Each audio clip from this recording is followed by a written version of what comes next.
जैसे कई माताएं नियम बना लेती हैं, कई भाई नियम बना लेते हैं कि मैं शंकर भगवान को भजूंगा, मैं शिव जी को एक लोटा जल चढ़ाऊंगा, मैं शंकर भगवान का स्मरण करूंगा, मैं शिव के मंदिर जाऊंगा, शिव को भजूंगा, बेलपत्र का श्रृंगार करूंगा, शिव जी को चंदन अगर तगर से श्रृंगारित करूंगा। ये मन में उसने एक भाव बना, मन से वो दड़ी बन गया। पर मालूम पड़ा फिर किसी ने पूजन करते करते, भजन करते करते 1.5 महीना, 2 महीना, 3 महीना निकला और किसी ने तुम्हारे कानों में आकर कह दिया शिव जी को जल चढ़ाने से क्या होता।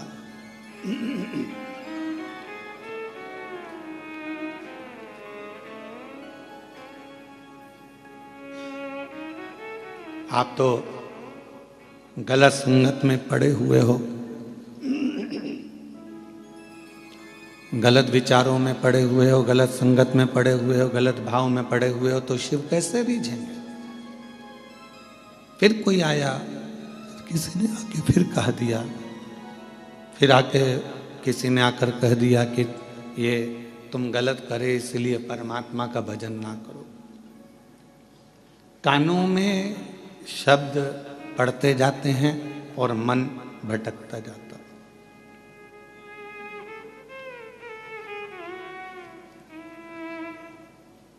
मन भटकता कब है? जब हम गलत लोगों की बातों में आ जाते हैं।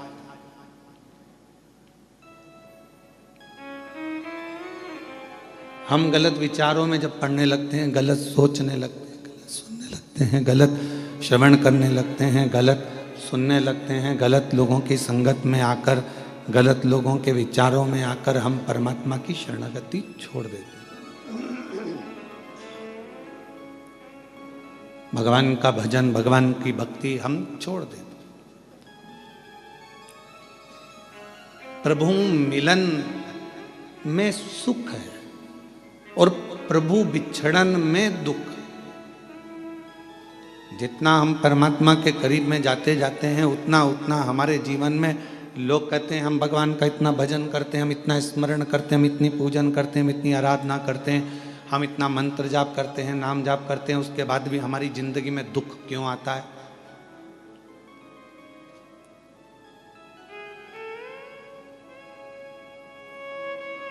आप सब समझदार हैं, जितने आस्था चैनल पर कथा सुन रहे हो, जितने फेसबुक यूट्यूब पर पितृपक्ष में ये श्रवण कर रहे हैं कथा को, सब समझदार। कपड़े को यदि साफ करना है तो उसमें सोडा डालना पड़ेगा, सर्फ डालना पड़ेगा, साबुन लगाना पड़ेगा और कपड़े को अच्छा जम जम के खंगालना पड़ेगा, निचोड़ना पड़ेगा। खंगालोगे, धोगे, पटकोगे, आड़ा टेढ़ा, साबुन, फिर गर्म पानी, फिर सोडा, फिर वापस सरफ और साबुन बार बार लगाओगे, पटकोगे, पछाड़ोगे, तब जाकर वो कपड़ा थोड़ा उज्जवल हो पाएगा। तो आप ये ना सोचें कि भगवान, हम भजन करते हैं, हम कीर्तन करते हैं, हम मंत्र जाप करते हैं, हम माला जाप करते हैं, हम पूजन करते हैं और भगवान हमको ही दुख क्यों दे रहा है? भगवान चाहता है कि तुझे इतना पवित्र कर दूंगा धो धो कर कि फिर संसार सागर में तेरा जन्म नहीं होगा, तू मेरा हो जाएगा और मैं तेरा हो जाऊंगा, तू मेरा हो जाएगा और मैं तेरा हो जाऊंगा, तू भटकेगा नहीं फिर। और मैंने तेरे ही भरोसे बाबा, तेरे ही भरोसे हवा बिच उड़ती जावांगी, बाबा डोर हत्तो कटी जावांगी, भोले मैं तेरी पतंग, शंभू मैं तेरी। इन दोनों की आवाज एक लेवल पे रखिए गाने वालों की। भोले मैं तेरी पतंग, शंभू मैं तेरी पतंग, हवा बिच उड़ती जावांगी, बाबा डोर हत्तो छठी घटी जावगी भोले मैं तेरी पतंग। अर्थात परमात्मा यदि थोड़ा दुख दे, परमात्मा थोड़ी तकलीफ दे, परमात्मा थोड़ा कष्ट दे, परमात्मा अगर थोड़ी सी दुख दे रहा है, तकलीफ दे रहा है, कष्ट दे रहा है, तो आप भटको मत। आपको भटकने की जरूरत नहीं है, आपको कहीं इधर उधर भटकने की जरूरत नहीं है। परमात्मा ने अगर दुख दिया है तो वो आपको कहीं ना कहीं अपने करीब में लाना चाहता, अपने पास लेना चाहता। हम क्यों भटके? महाराज कश्यप ऋषि की एक कथा आती है।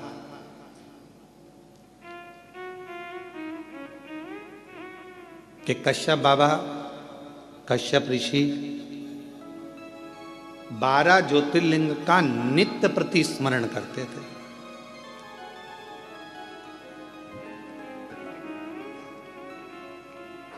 श्राद्ध पक्ष की कथा है, थोड़ा सावधानी से सुनिएगा। श्राद्ध पक्ष की कथा है, थोड़ा सावधानी पूर्वक स्मरण करिएगा और अपने जीवन में उतारने का प्रयास करिएगा। जितने भी आस्था चैनल पर सुन रहे हो, चाहे फेसबुक यूट्यूब पर सुन रहे हो, चाहे इस कथा के पंडाल में बैठकर सुन रहे हो, कश्यप बाबा 12 ज्योतिर्लिंग का स्मरण करते हैं।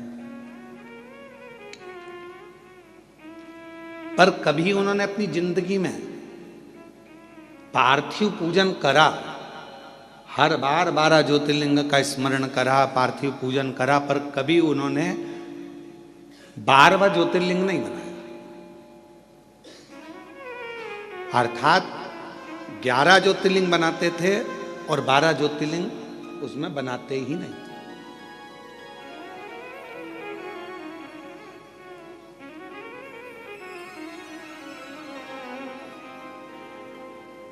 एक दिन देवऋषि नारद निकलकर जा रहे थे।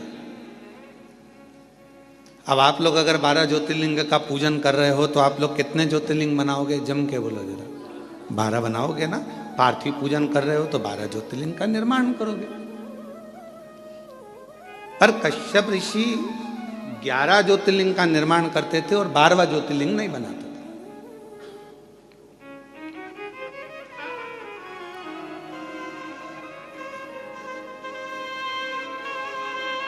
देवऋषि नारद का आगमन हुआ और देवऋषि नारद का आगमन हुआ और देवऋषि नारद ने आकर पूछा कि कश्यप बाबा एक बात बताओ, आप जो ये ज्योतिर्लिंग का निर्माण करते हो, ज्योतिर्लिंग बनाते हो, तो इसमें 11 ज्योतिर्लिंग बनाते हो, 12वां ज्योतिर्लिंग क्यों नहीं बनाते? 12वां ज्योतिर्लिंग निर्माण क्यों नहीं करते? नारद जी पूछ पूछ कर थक गए, तो भी आखिरी तक कश्यप ऋषि ने यह नहीं बताया कि 12वां ज्योतिर्लिंग क्यों नहीं बनाते। 11 के पूजन करते, 12वां बनाते ही।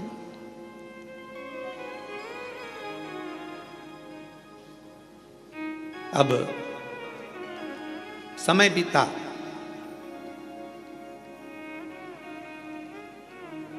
भगवान शंकर के पास में ऐसी सूचना मिल गई कि कश्यप ऋषि 12 ज्योतिर्लिंग का पूजन करते, पर ज्योतिर्लिंग बनाते कितना है? जम के बोलो जरा। 11। और पूजन कितने ज्योतिर्लिंग की कर रहे हैं? अच्छे से बोलो, आवाज नहीं आई। 12। तो जब 11 ज्योतिर्लिंग का आराधना कर रहे हैं, 11 ज्योतिर्लिंग का निर्माण कर रहे हैं, तो 12 ज्योतिर्लिंग का पूजन का फल कैसे मिले? कैसे प्राप्त हो? तब पार्वती जी एकदम रुष्ट होकर बैठ गई और पार्वती जी शिव जी की आराधना करने लगी। भोलेनाथ जी ने पूछा, पार्वती तुम रुष्ट क्यों? यहां पर एक लाइन बड़ी सुंदर आई है कि पार्वती जी रुष्ट होती हैं तो शिव जी की पूजन करती हैं। हमारा आप सबसे भी यही निवेदन है, अगर मान लो जिस दिन तुमको गुस्सा आए उस दिन तुम महादेव की पूजन करो, उस दिन आप भगवान का आराधना करो। पर उल्टा होता है, जिस दिन रुष्ट होते हो ना, उस दिन तो तुम इतना बोलते हो, इतना बोलते हो, इतना बोलते हो कि जो पहले का करा धरा है ना, उस पर भी तुम लोग पानी फेर लेते हो, वो भी पूरा सत्यानाश मिला लेते हो, उसको भी नाश कर देते हो।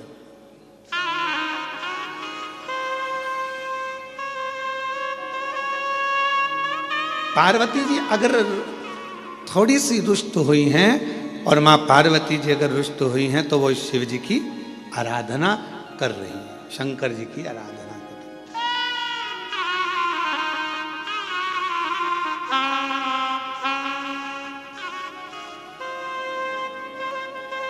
और मैंने तेरे ही भरोसे बाबा, तेरे ही भरोसे। मेरा सासुओं से भी निवेदन है, बहुओं से भी निवेदन है, बेटाओं से भी निवेदन है, बाप से भी निवेदन है, भाऊ से भी निवेदन है, और घर में रहने वाले हर व्यक्ति से निवेदन है कि पार्वती के संवाद का स्मरण करना।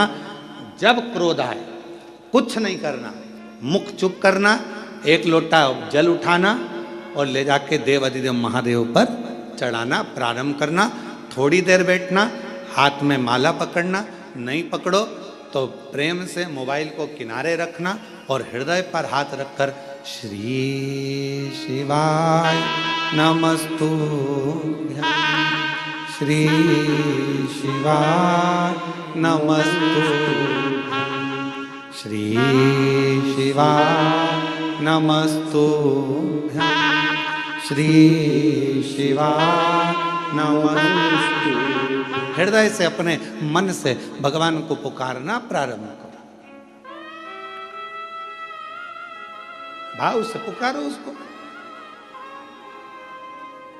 झगड़ा कर भी लोगे, सास अपशब्द कह देगी, बहू अपशब्द कह देगी, दोनों ने अपनी आड़ी टेढ़ी बातें कह दी, होगा क्या इसमें महाराज? इसमें एक दूसरे से संबंध दूर बनते चले जाएंगे, टूटते चले जाएंगे। इसलिए जितना मौन रहोगे, शांत रहोगे, उतने अपने जीवन का आनंद पाओ,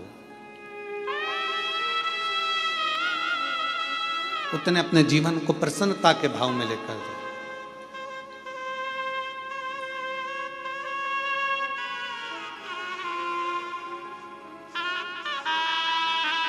रहीमन धागा प्रेम का टूटे गांठ पड़ जाए। प्रेम का धागा जब टूटता है तो उसमें गांठ लग जाती है, और गांठ लग जाती है तो फिर वो गांठ जब भी खुलेगी, अर्थात दो हिस्से में ही रहे।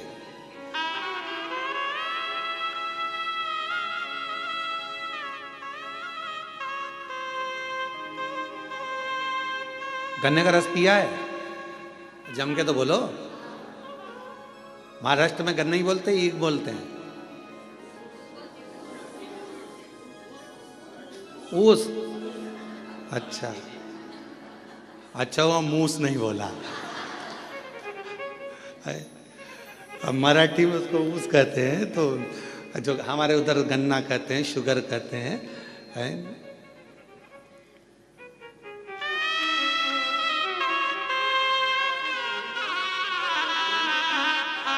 जो गन्ना होता है, उस गन्ने में थोड़ा थोड़ा दूर पे एक एक गांठ रहती है।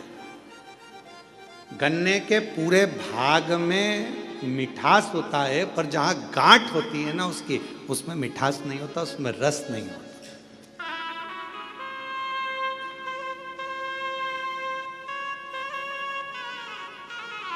पर शिव महापुराण की कथा कहती है, गन्ने के ऊस के अंदर पूरे में रस है, पर जहां गांठ है वहां ना रस है ना उसमें मिठास।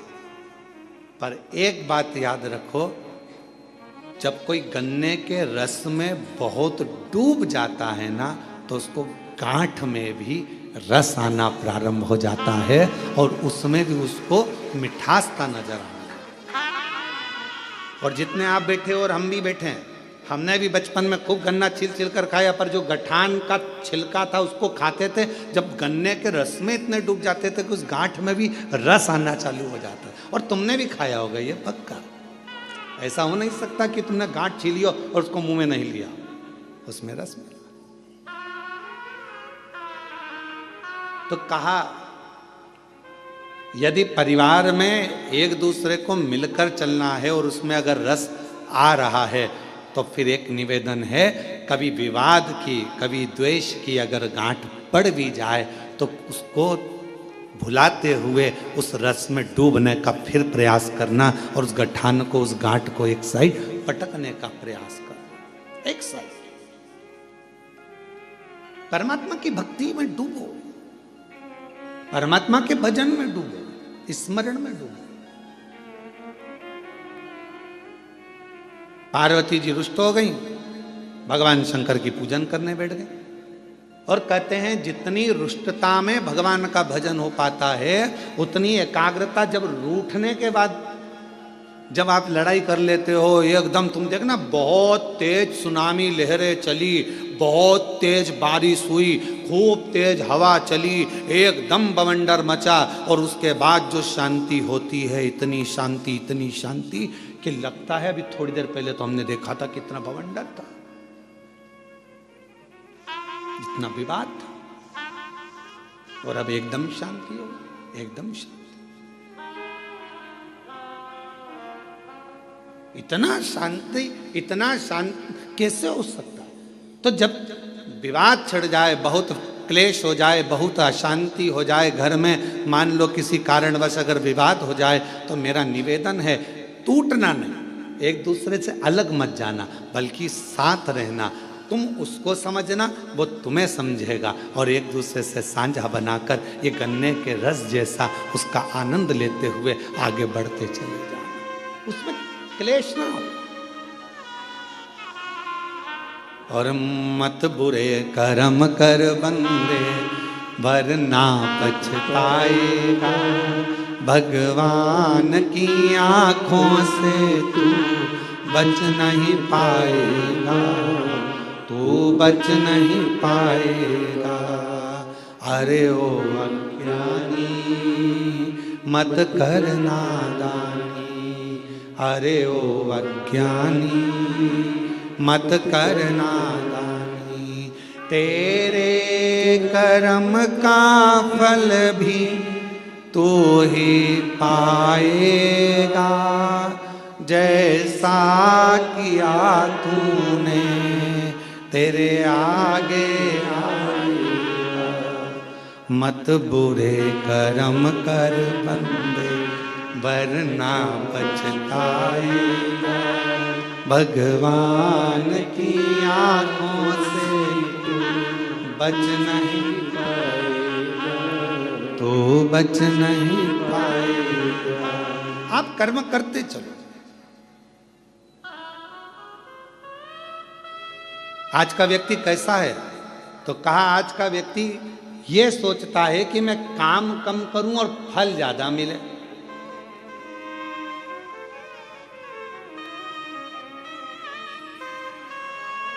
नारखेड़े जी, आपने भी बड़ी मेहनत करी होगी, पाटिल जी आपने भी बड़ी मेहनत करी होगी, और जितने यहाँ पर मेरे भाई बैठे हैं, जितने भी भाऊ बैठे हुए हैं, मैं आपसे निवेदन करूं, आपने भी अपनी जिंदगी में बहुत मेहनत करी होगी।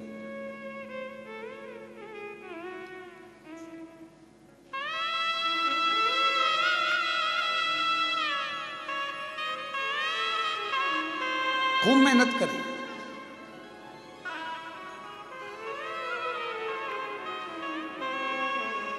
पर जो मेहनत से मिला वो टिकता है, जो तुरंत आया वो तुरंत चले जाता है।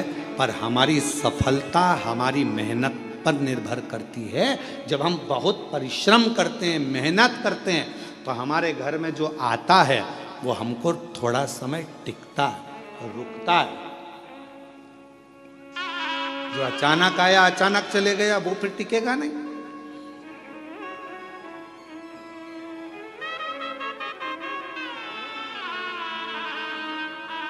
और मेहनत कर कर जो सुख मिलता है ना, वो सुख दूसरा ही है।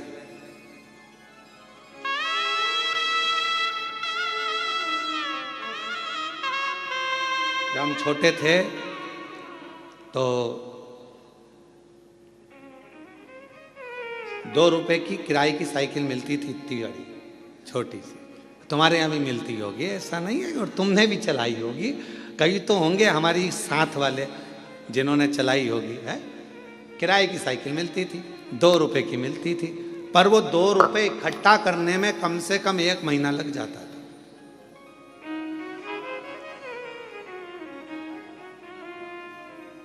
हितेश तेरे को तो मालूम ही नहीं होगा बेटा, मालूम है कितना?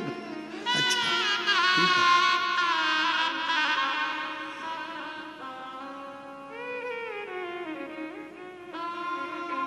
वो 2 रुपए इकट्ठे करने में 1 महीना टूट जाता।